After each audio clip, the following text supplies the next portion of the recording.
là encore, je m'appuierai fortement sur un site dont je vous donne le lien dans la description. Qu'est-ce qui constitue une preuve? Faut-il qu'un ovni atterrisse à l'entrée du Pentagone, auprès des chefs d'état-major? Ou est-ce une preuve lorsqu'une station de radar au sol détecte des ovnis, envoie une escadrille d'interception, que les pilotes voient l'ovni, le prennent au radar et le voient s'éloigner à une vitesse fantastique? Est-ce une preuve seulement quand le pilote lui tire dessus et maintient sa version devant une cour martiale? Ceci ne constitue-t-il pas une preuve? L'ufologie traite de choses dont on ne connaît même pas la nature. Il est donc très difficile d'y appliquer un étalon de preuve.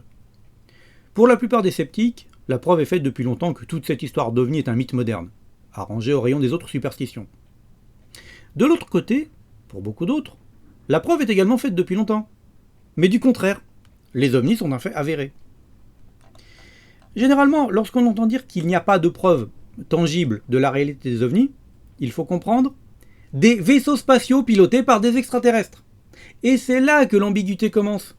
Souvenez-vous de ce que je vous disais en introduction dans la première vidéo. Certains confondent en effet le phénomène observé avec son explication. Ils présupposent qu'un, entre guillemets, vrai ovni est forcément un engin interplanétaire avec des êtres humanoïdes à son bord. Voilà l'imagerie simpliste qui est sous-tendue par cette simple phrase et contre laquelle il faut lutter. Il ne faut pas mettre la charrue avant les bœufs. Avant de discuter sur ce qui provoque un phénomène, il faut d'abord vérifier que ce phénomène est bien réel. L'autre ambiguïté de l'argument « il n'y a pas de preuve » tient au non-dit sur la notion même de preuve.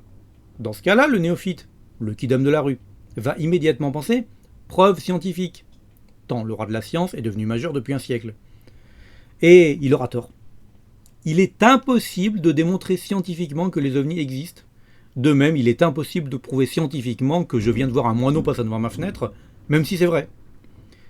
Vous allez me parler des cas avec trace au sol ou écho-radar. Or, on ne prouve pas scientifiquement une observation ou un témoignage. On la constate, c'est tout. Et on en tire le cas échéant des hypothèses ou des confirmations. Ou bien on fait une enquête pour le confirmer ou l'infirmer. Mais dans tous les cas, on reste dans le domaine de la preuve testimoniale, donc de l'enquête, et non pas scientifique. Bien entendu, cette enquête peut elle-même faire appel avec profit à des méthodes scientifiques, chaque fois que possible. Par exemple, par une analyse biochimique d'échantillons de traces au sol, en double aveugle auprès de plusieurs laboratoires indépendants de préférence. On cherchera alors à prouver la présence d'éléments non naturels dans l'échantillon. Enfin, les plus obtus disent très souvent que les croyants aux ovnis abaissent indûment le niveau de preuve à fournir. Pour eux, la preuve scientifique sera toujours plus forte que la preuve testimoniale. Ils cherchent ainsi à minimiser le poids des preuves en faveur des ovnis, voire à les ramener à presque rien. Ce faisant, ils se trompent évidemment, ainsi que leur auditoire. Les deux types de preuves n'ont pas des poids comparables, elles s'appliquent à des domaines distincts. Une théorie scientifique ne pourra être prouvée que scientifiquement, et jamais par une enquête ou des témoignages. A l'inverse, une fraude fiscale ou mon mariage ne peuvent être prouvés qu'au sens testimonial, et non scientifique. La Shoah ne peut pas être prouvée scientifiquement non plus, pourtant elle a hélas bien eu lieu. Lorsque vous demandez ce que certains entendent par preuve tangible, ils finissent en général par donner une des trois propositions suivantes. 1. Un vaisseau spatial, ou à minima un morceau. 2. Un extraterrestre, vivant ou mort. 3. Un débarquement officiel en grande pompe à l'ONU ou devant la Maison Blanche d'un ambassadeur extraterrestre filmé pour le journal de 20 heures. Ces arguments témoignent d'une vision anthropocentrique et assez arrogante du monde. Les plus agressifs suggèrent que l'on descende carrément l'un de ces engins, avec un missile par exemple. Cette brillante proposition nous éclaire sur le niveau de civilisation de ceux qui la font. Belle mentalité. Si des intelligences non humaines nous visitent effectivement, ce qui n'est pas prouvé, on comprendra dès lors qu'elles évitent tout contact prématuré avec une espèce aussi belliqueuse que la nôtre.